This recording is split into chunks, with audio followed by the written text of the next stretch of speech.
Well, we finally made it. This series to review every Don Bluth film technically started way back in 2018 when I originally reviewed the first Land Before Time movie. And if you want to count the sequels, then sure, go ahead I guess. That would take us all the way back to 2016 when I started reviewing the Land Before Time sequels.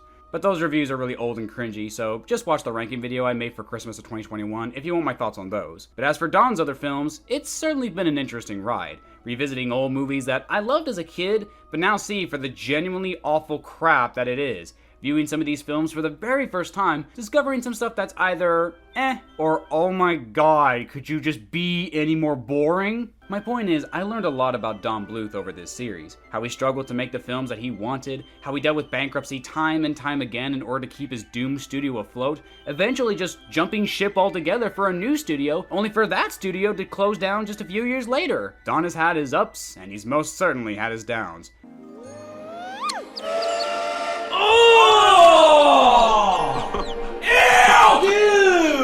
What the fuck? But if there's one thing you can't say about Don, is that he didn't give up. Even in the face of adversity and bankruptcy, he kept on going. He kept on pushing to try and make his visions come to life, be it by selling his own house, letting producers do what they want, and even in more recent years, he turned to Indiegogo hoping to make an animated Dragon's Lair movie. And after years of fighting for it, we're finally getting it. Granted, it's gonna be live action, which sucks, but hey, Don is producing, so you still can't say he gave up. Maybe sold out, sure, but he didn't give up. And this isn't something he learned on the road, he's always been this way. All the way back in 1979, when he and 11 other people, including his partner Gary Goldman, who I keep forgetting to mention in these videos, but I promise he's just as important, left Disney to go find their own studio. And it was this ambition that led him to make a movie called The Secret of NIMH. The Secret of NIMH took about 2.5 years to make, and on a $6 million budget, the film was a moderate success, bringing in around $14.7 million, more than double its budget. And this success would attract the attention of a little director, you've probably never heard of him before, Steven Spielberg, to go to Don and say, make me something pretty like you did with NIMH. Make it beautiful. And that movie, my friends, was An American Tail.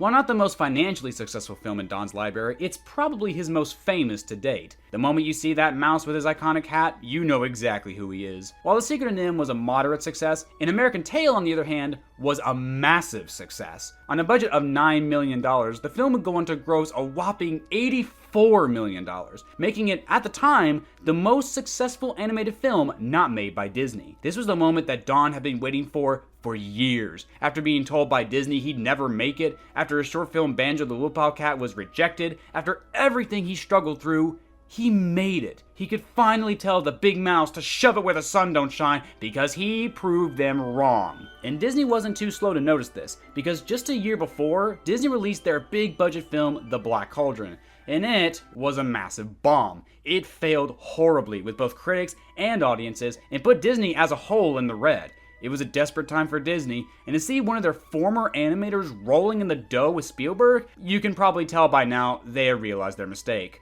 Just 4 months before An American Tail came out, another Disney film called The Great Mouse Detective would come out, and while it would be a much bigger success for the studio, it still wouldn't compare to Don and Spielberg. Nope. For the first time in history, the kings of animation actually had a rival. Finally, a worthy opponent. Our battle will be legendary. So, after finally watching this movie for the first time in years, and after watching the rest of Don's library beforehand, I know that at least 3 of his movies are amazing. This is the weakest of the 3. What is this shit? Yeah, after watching it again for the first time in a long time, it's honestly not even a contest. Both NIMH and The Land Before Time are both just better movies to me. Both just have those emotional beats, animation, scores, and characters that all surpass An American Tail in every way. Where NIMH and The Land Before Time have small, tight-knit cast, An American Tail has a lot of characters, and while none of them are bad, at times it can feel like the film is a bit too cluttered with them. Some characters just don't really get the same breathing room that they should have, especially Tiger. Seriously. I cannot believe how little of a presence that he actually has in the movie. In this hour and 20-minute movie, he doesn't show up until around the 50-minute mark. He has his little song and dance with Fievel before he escapes, he's nowhere to be seen in the big climax, and then he just suddenly appears again to help find Fievel. Like, I'm sorry to everyone who likes him, I'm not saying he's bad, but I am saying he's really useless. Guard! Guard! What's the problem? This man made me feel uncomfortable. You sick monster! Frankly, you could cut the entire scene where Fievel is locked up in that cage and nothing would change in the film. You could have just had him escape, end up at the docks, and everything proceeds as such. And as for the song, we're a duo, a pair of lonely ones who were meant to be a two. okay, it's actually pretty good. It's a catchy tune and the animation really is fantastic, but still, how does it tie into the rest of the film? What does Fievel and Tiger's relationship have to do with anything? Yeah, that's what I thought. Coming in the movie with less than half an hour left, it just feels so shoehorned in. And look, I get it. We just went through a ton of dark shit just now, so we need something to add a bit of levity to it, and I understand that. Still doesn't change the fact that this is practically filler that has nothing to do with the rest of the story. If you're gonna have this character and this song, then maybe establish Tiger earlier in the film. Remember in Banjo the Woodpile Cat where Banjo met Crazy Legs about a third of the way in? Do that. Maybe have Fievel meet Tiger while looking for his family or something. Maybe have them keep meeting each other at times over the course of the film, but due to Tiger being a cat, Fievel would keep getting scared and run away. And while you're at it, actually have Tiger do something in the big climax. Maybe save Fievel's life or something so that all the other mice know he's friendly as opposed to just accepting him out of nowhere. But as it is, Tiger might just be the most useless part of the film. You could easily cut him and his song number out of the film entirely and nothing would change. But hey, at least he actually gets some relevance in the sequel, so take that for what it's worth. Speaking of the songs, they're honestly a pretty mixed bag. They're still miles ahead of other Don Bluth films, but only one song really stands out among the crowd, and that, my friends, which you can probably guess, is Somewhere Out There. I mean, do you even need me to tell you how good this song is? It won 2 Grammy Awards, including Best Song, and was even nominated for a Golden Globe and an Oscar. Granted, that was the pop version that was released with the movie, but you get my point, right? It's definitely one of the sweetest moments in the movie, and the animation truly soars. It plays perfectly into Don's strength as a filmmaker and what he does best. These slow, more emotional moments with our characters, this is what he does best. Like that scene where Mrs. Brisby is feeding Timmy in bed, or Littlefoot saying goodbye to his mother. The slow pacing, the gentleness of the song itself, the comforting blue hue that drapes over the scene. It's just everything you love to see in a Don Bluth film. When you walk out of the theater, there's something that you have that you get to take home. What did it teach me? Am I a better person for having watched it? And I think Walt was very, very much in that groove, trying to say something. And I could tell it from his films, that he was a moral guy. And he was really trying to say something that would connect with a nation that had morals.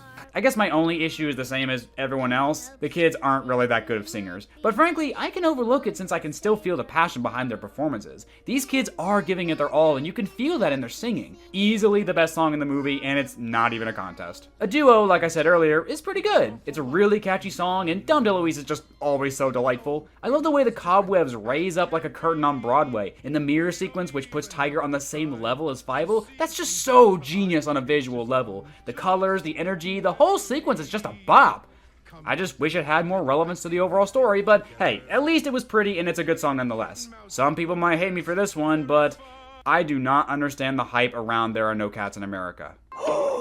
Did he just say, aye? He did.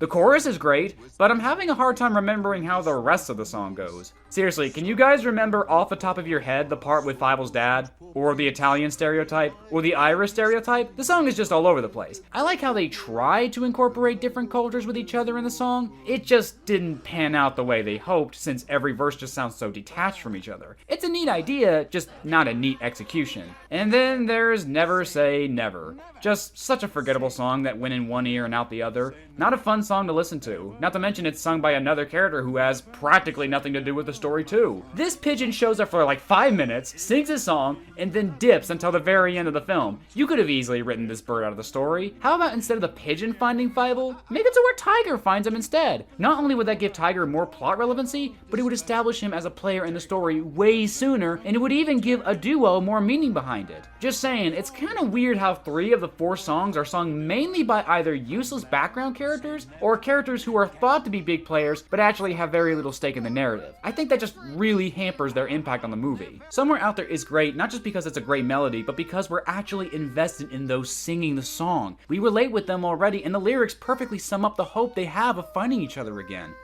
Who the fuck cares about this Italian mouse? Or this bird? You know, I don't think they even say his name in the movie, at least that I can remember. Apparently it's Henry, I think? Compare this to Anastasia, a later Don Bluth film, which has every character who sings have plot relevancy. Anya, Dmitri, Vlad, Rasputin, even Sophie, who sings the weakest song in the film, has plot relevancy. She's the reason they managed to find the queen in Paris at all, thus reuniting Anastasia with her grandmother. I just think that if you're gonna have a musical, have the characters who actually matter sing the song themselves. And I know some of you are gonna go, well, Fievel sings in Never Say Never, and Fievel's dad sings in There Are No Cats in America. They sing like one verse each. Yes, the songs still tie into the overall theme of the film, which I'll go more into in a bit, but I just think those songs would have more power behind them if the characters who sang them would go on to have a bigger role in the story.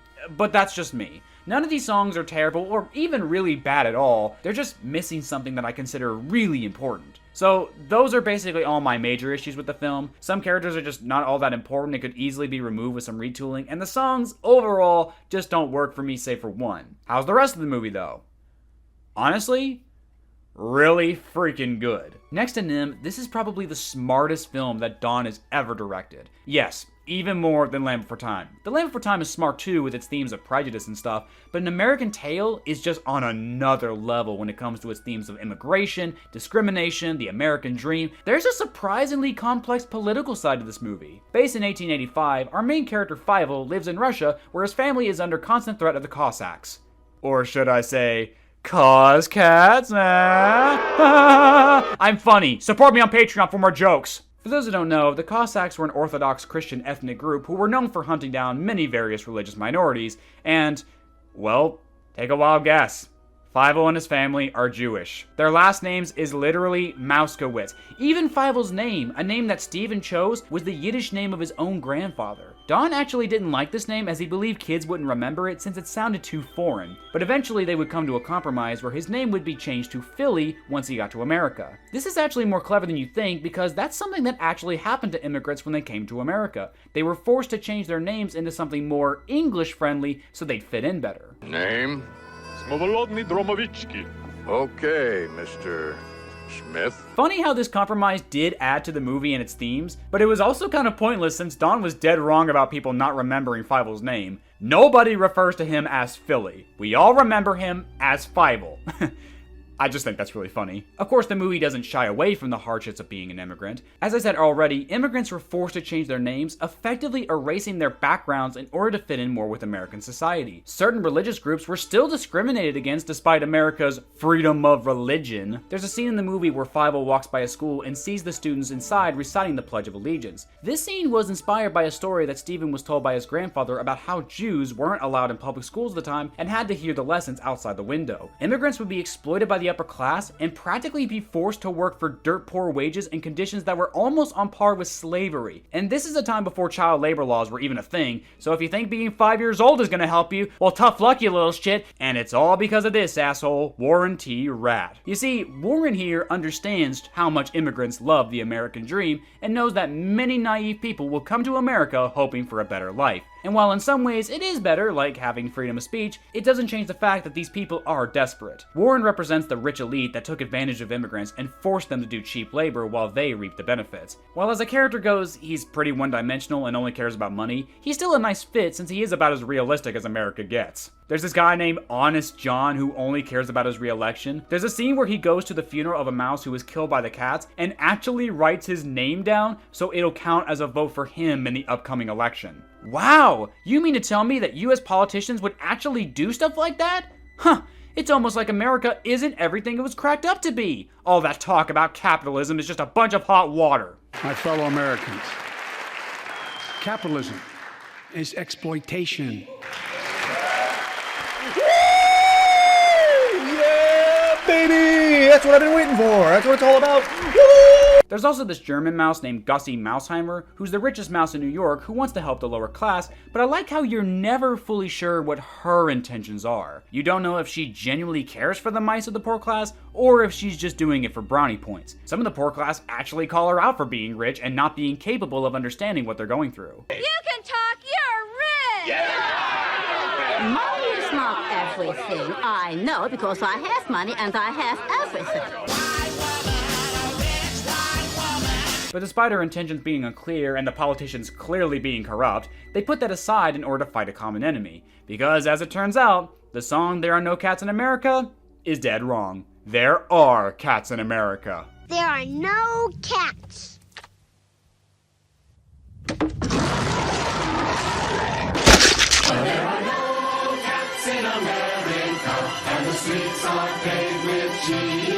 Oh, by the way, did I forget to mention this is a Don Bluth film?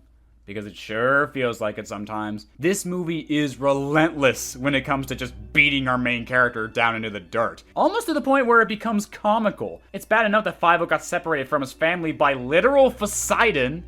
Yeah, that's a thing in this movie. He's also sold into slavery, almost run over by a train, almost beaten up over a piece of cheese, almost crushed by a horse, almost eaten alive, and while all of this is happening within the span of days, our main character is like 7. 7 years old. Now, I don't know how old that is in mouse years, but they celebrate Hanukkah and wear clothes. I don't care about the real world. So, as you would expect, this is where Steven and Don tended to argue over what was okay and what wasn't okay. Don kept pushing the message that kids could handle anything so long as there was a happy ending, while Steven believed that Don was going too far in some instances and had to be held back a bit. Just like with The Land for Time, An American Tail had some scenes be cut out of the final product after being deemed too scary by test audiences. One such scene was when Five-O was being separated by his family on that boat. Originally, it was going to be multiple sea monsters, but they were eventually cut down to just a single monster. The cut content in American Tail and The Land for Time would end up being the reason why Don would eventually cut ties with Steven, as he wanted to have full control over his movies. However, he would later admit to regretting this decision, as Steven made sure his films at least had good scripts. When we did NIM, we had no hands on us. We were the ones hands on that. American Tail, we pretty much had all Steven asked for. He wanted to approve the script and approve the storyboards. But once we got with other financiers, we suddenly had some chefs in the kitchen that shouldn't have been there, and they would demand that we make changes and make it simpler and more dumbed down. There was another thing, though, really, script is everything. And you know that already. But if you don't have a good script, you're not going to fix it. Had we still made more movies with Steven Spielberg, I think for sure he would have insisted that a good script happen before we ever started.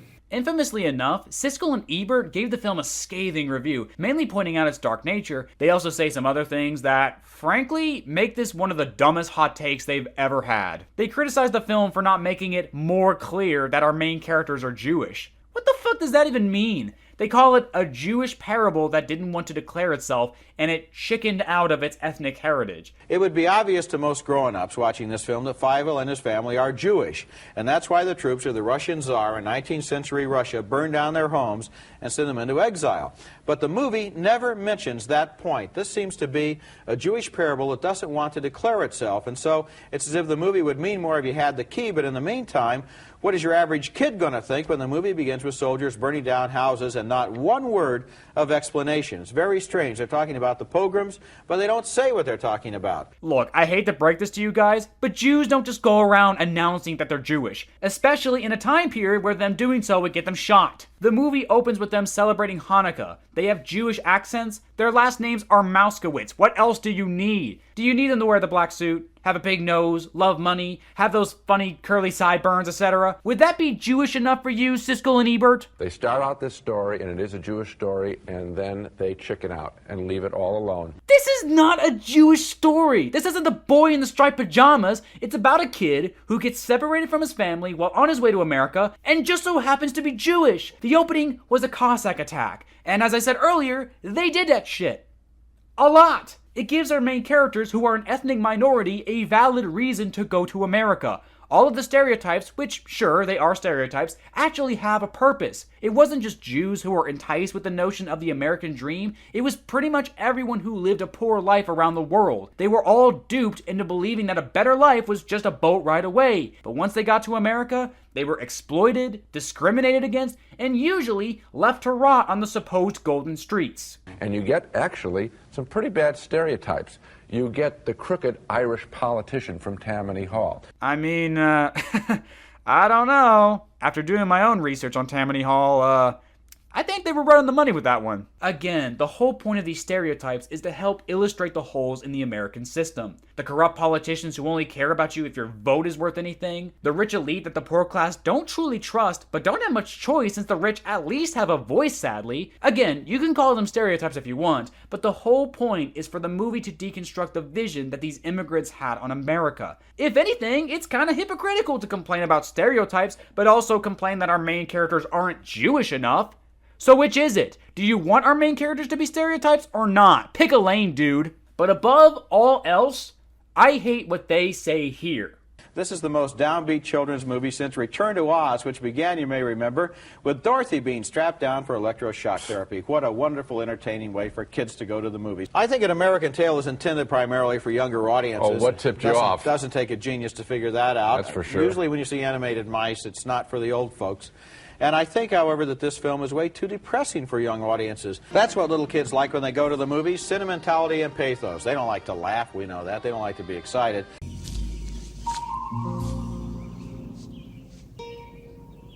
What the fuck is this piece of shit? Look, it's not like I don't get it.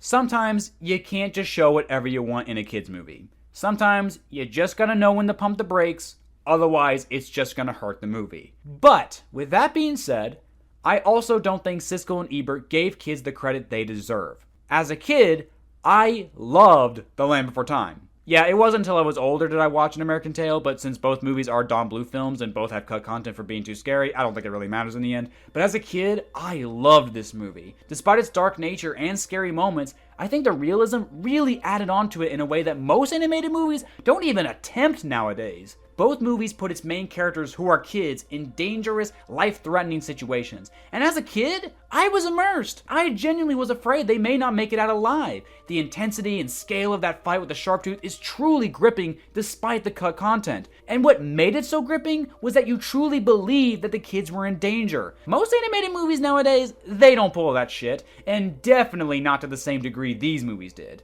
But I think the point that Siskel and Ebert missed was, why?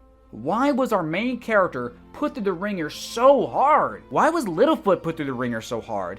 Why did Puss have to have a panic attack? Why was Mirabelle bullied constantly by her own abuela? Why do our main characters in these movies always suffer through so many hardships? Simple. For happily ever after, of course. Don's greatest goal when making his movies was always giving us a happy ending that felt earned. The Secret of NIMH, Land Before Time, All Those Go to Heaven, Anastasia, all these movies gave us a happy ending that feels believable and satisfying to the audience. Mrs. Brisby was able to save her son. Littlefoot and his friends made it to the Great Valley. Charlie managed to save Anna Marie, and even though he's going to heaven, he knows she'll be okay. Mainly because she's not in any of the sequels, but we don't talk about that. Sure, not every movie Don made was successful in this, but you can always tell that his intentions were good, even if they didn't pan out the way he hoped. But even though you probably know what my favorite Don Bluth film is overall, I think this has the best ending of any Don Bluth film. It's just so perfectly executed in every way. After all the hardships and after the cats were defeated, it seems like for a minute there was still no happy ending for Fievel. Despite being in the same building as his family, a fire starts that separates him from everyone. He ends up with a group of kids who all tell him to just give up hope that he'll ever see them again. And for a brief moment, he does. He breaks down in anger after being put through so much crap. And for someone who's only 7 years old, it's impressive that he's been able to hold it in this long. But it's finally become too much. America, as he knew it, is a lie.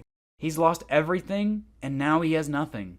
But little does he know that his family just found out that he is alive. Not only that, but he's the filly that helped create the plan that just made their lives cat-free. At least in this movie, but we'll get to those eventually. James Horner really brings it all home with the gentle violin that plays in the background, the music rising higher as Fievel and his family come ever closer to finding each other.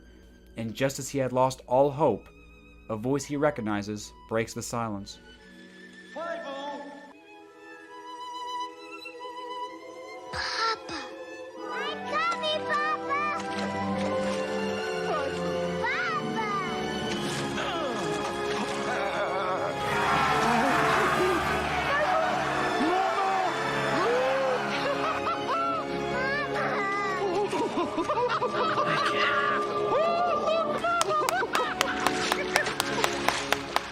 Fievel reuniting with his family is among one of the best scenes in Don Bluth history. From the music picking up steadily, to the colors going from a cold, bluish hue into a bright, warm orange as the light in their lives returns to the Mouskowitz family. It's far from perfect, and out of the three greats, it's the weakest for sure. But these weaknesses do not take away from the amazing animation, the themes, the characters, the story, and 2 of the 4 songs are good.